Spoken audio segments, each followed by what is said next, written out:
২০২৪ সালের শ্রেষ্ঠ পুরস্কার পেয়ে ইতিহাসের পাতায় নাম লিখেছেন কক্সবাজারের জাফর ইকবাল।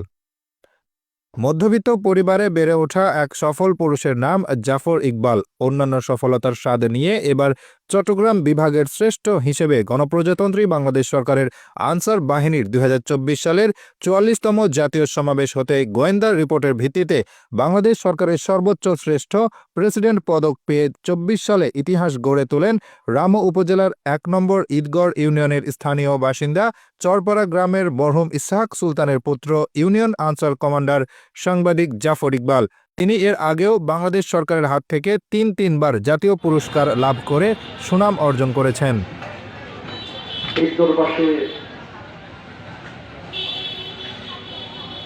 অন্তরের মানুষ জনাব জাফর ইকবাল ভাইয়ের এই সংবর্ধনা অনুষ্ঠানের আসছে সম্মানিত সভাপতি, উপস্থিত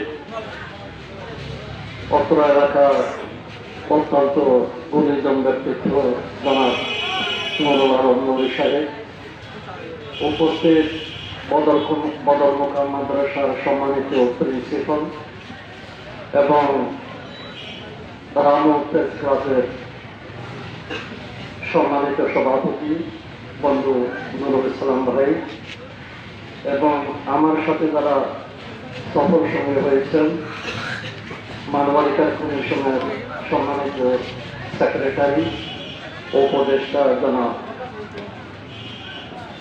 এফএক্স ক্লাবের সভাপতি জনাব মাস্টার জামাল হোসেন, রানা ভাই এবং অন্যান্য ভাইরা, উপস্থিত ওলামায়ে কেরাম, এই সমাজের ব্যক্তিত্ব এবং গুণীজন ব্যক্তিরা, আসসালামু আলাইকুম রহমতুল্লাহি ওয়া বারাকাতুহু।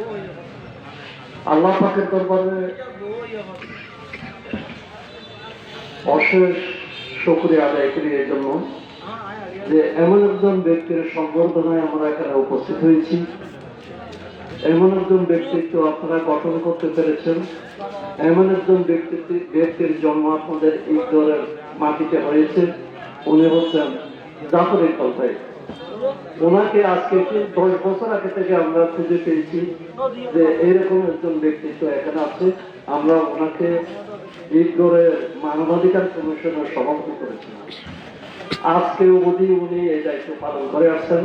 ওনার সহযোগিতা সবসময় আমাদের মধ্যে ছিল, আমাদের সাথে ছিল। আমরা এখানে এসেছি, বিভিন্ন সময় প্রোগ্রাম করেছি আপনাদের সাথে, সব নুরি ভাইয়ের সাথে এই নুরানি মাদ্রাসায় আমরা